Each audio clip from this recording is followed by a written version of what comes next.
De quoi ça parle? Est-ce que tu peux nous pitcher le film, s'il te plaît? C'est l'histoire de vieux qui vont mourir. Voilà. You talking to me? Well, who the hell else are you talking to? Talking to me? Well, I'm the only one here.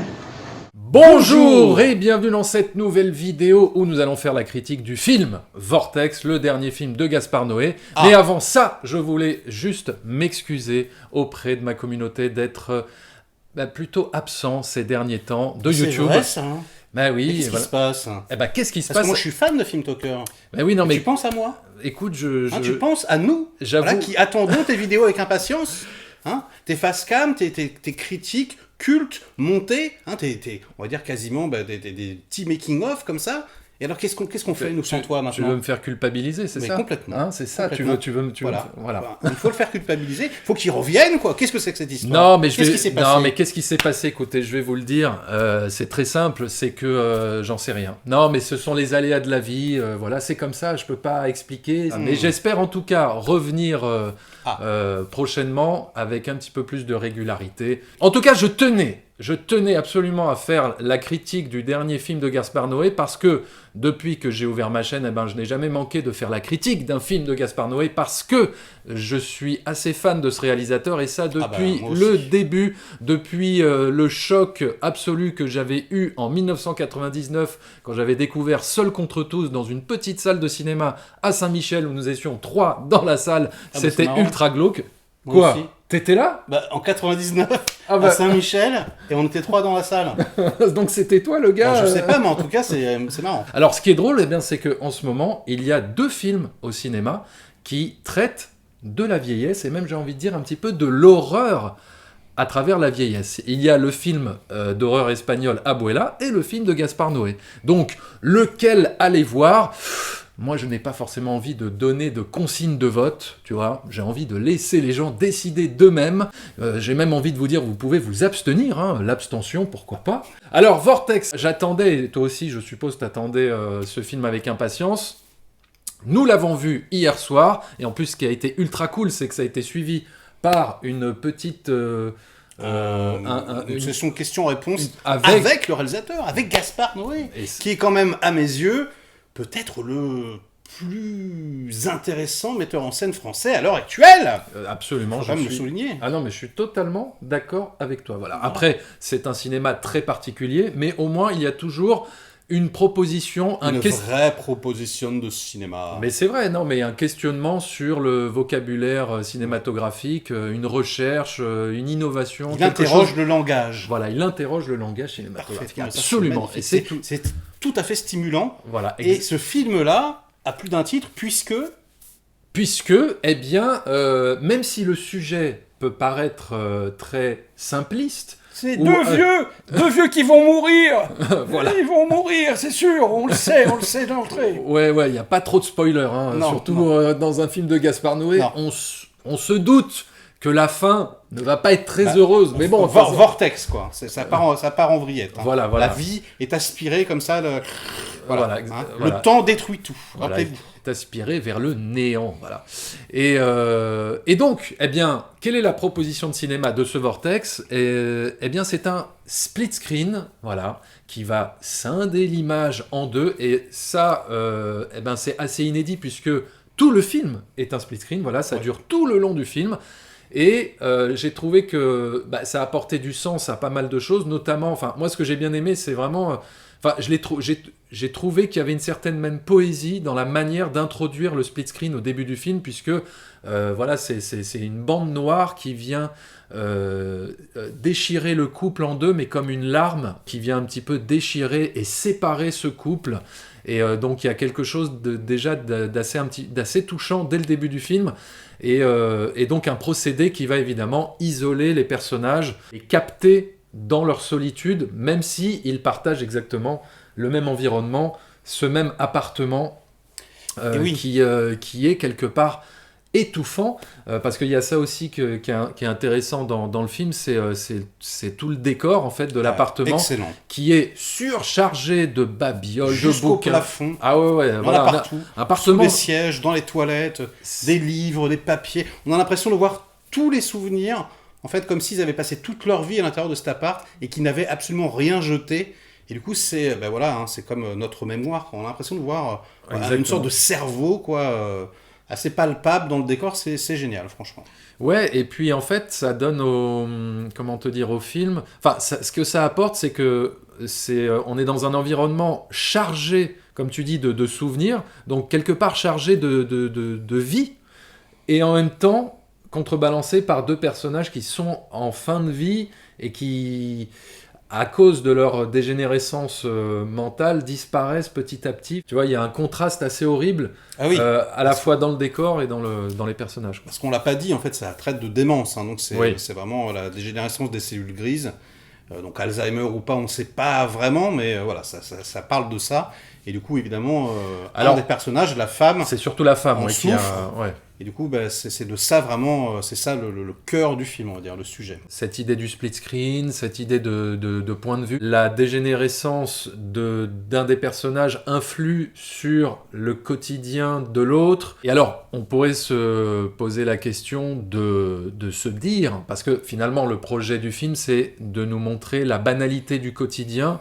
Enfin, en fait, l'horreur de la banalité du quotidien. Un film d'horreur, et l'horreur serait le quotidien, la Voilà. vie. Voilà, c'est ça. Et donc, on pourrait se poser la question, enfin, je te pose la question, est-ce que quelque part, ce n'est pas un peu facile de mettre en scène la banalité du quotidien ?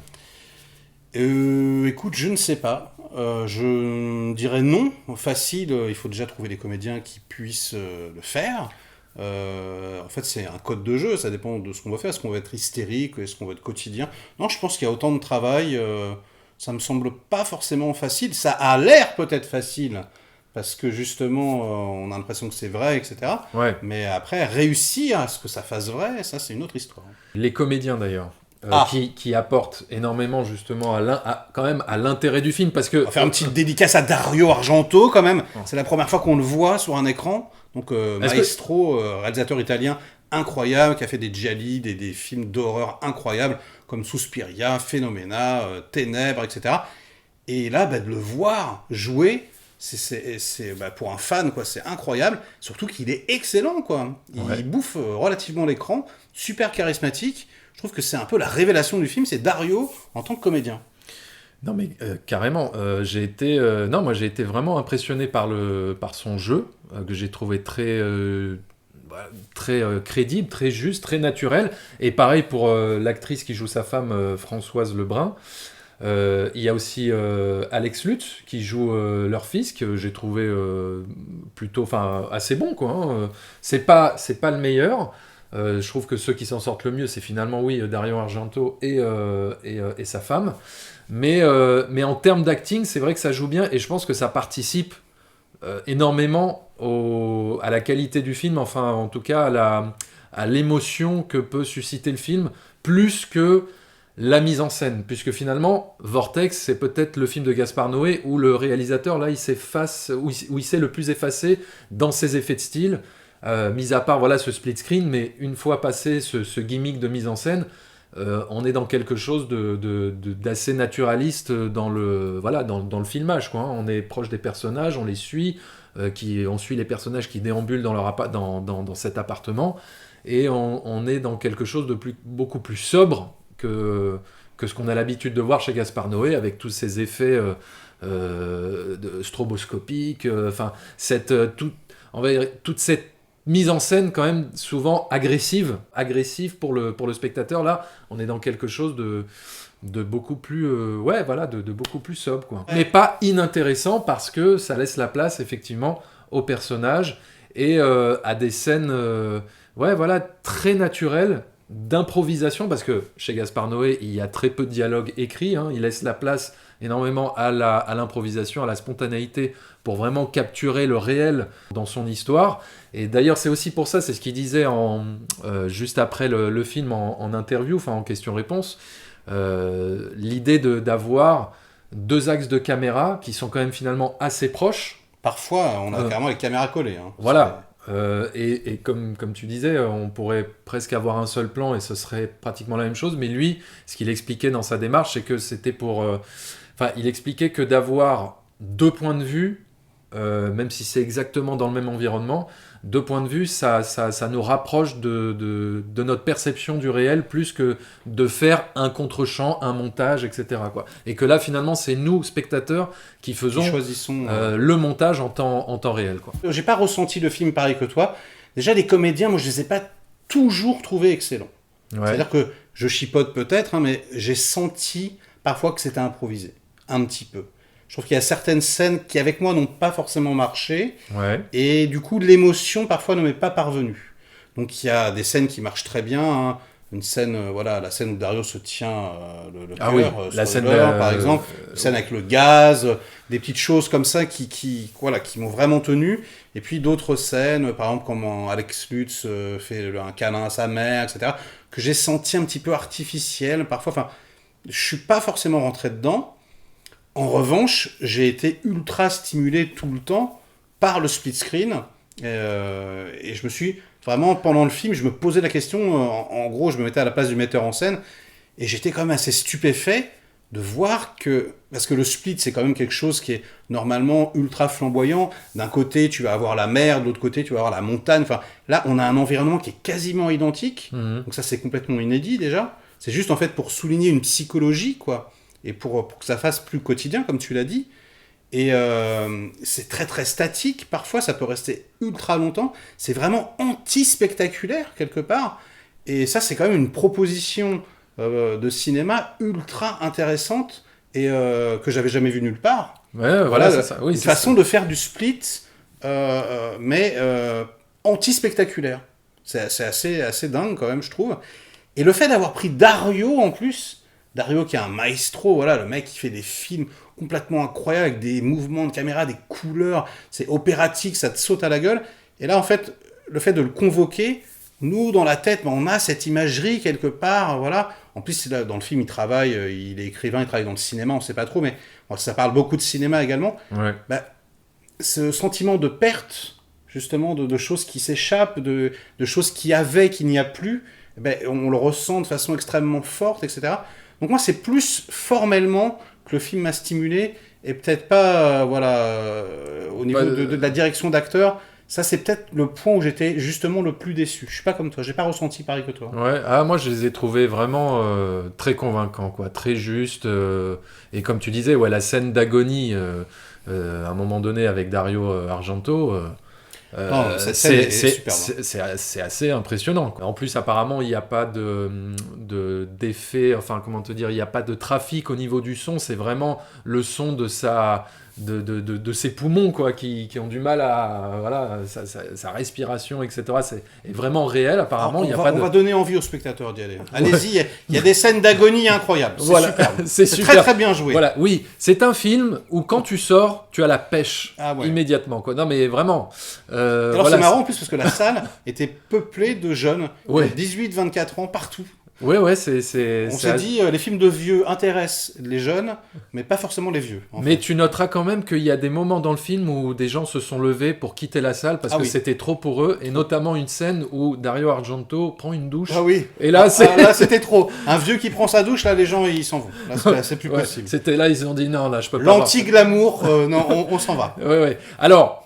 Les gens pourraient te dire, ok, d'accord, c'est super, Gaspard Noé a fait un film sur la vieillesse, la décrépitude, etc., sur ce couple de vieux qui sont sur la fin, mais Michael Haneke l'a déjà fait avec le film Amour. Alors, qu'est-ce que c'est que cette histoire ? Alors, est-ce que ce film apporte quelque chose en plus ? Oui. Et est-ce qu'il est meilleur que le film d'Haneke ?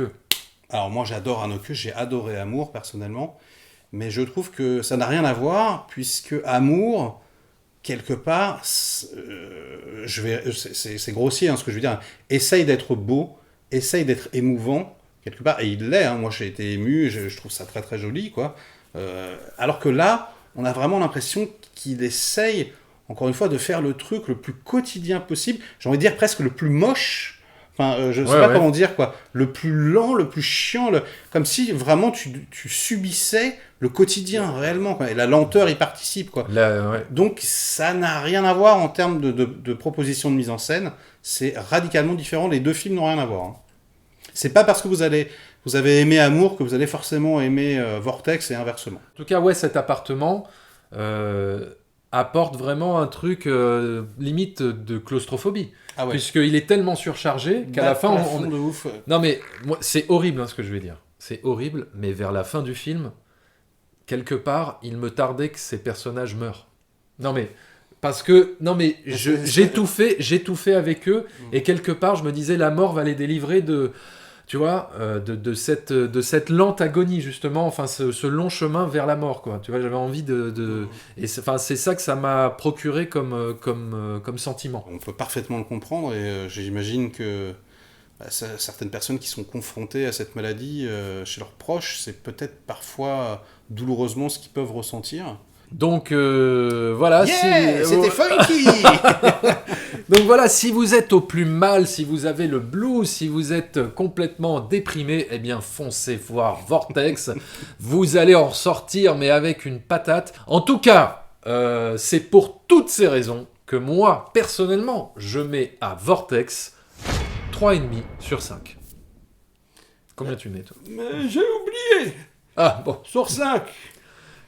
Alors, un j'ai oublié sur 5, eh bien écoute, moi ça me va, c'est parfait. Si vous êtes fan de Gaspard Noé, évidemment, moi je vous recommande chaudement d'aller découvrir Vortex en salle. De toute façon, il faut à tout prix aller voir. Non, mais voilà, tous les films de Gaspard Noé, il faut les découvrir en salle de cinéma. C'est là où il faut les voir parce que l'expérience est toujours assez inédite, singulière et marquante parce qu'il y a quand même toujours une proposition de cinéma et la salle de cinéma ne fait que renforcer cette immersion, cette proposition. Donc, allez voir Vortex en salle de cinéma. Et après, si vous voulez vous faire un combo super vieillesse, vous enchaînez avec Abuela, le film d'horreur espagnol. Et comme ça, vous vous faites un super combo de la mort, quoi, j'ai envie de vous dire. Voilà, n'hésitez pas à me dire ce que vous avez pensé de Vortex dans les commentaires. Est-ce que vous avez aimé? Est-ce que vous avez été déçu? Est-ce que vous avez trouvé que c'était l'un des pires films de Gaspard Noé? On en débat, on en discute, toujours dans la bonne humeur et la bienveillance. Et n'oubliez pas surtout d'aller vous abonner sur la chaîne de Merege immédiatement. Si vous ne l'avez pas encore fait, allez vous abonner parce que lui, par contre, il vous fait des vidéos pratiquement tous les jours, donc il vous propose du contenu en masse. Et moi, je vous dis à très bientôt pour de prochaines aventures sur YouTube. Et d'ici là, continuez à fréquenter les salles obscures. Ciao.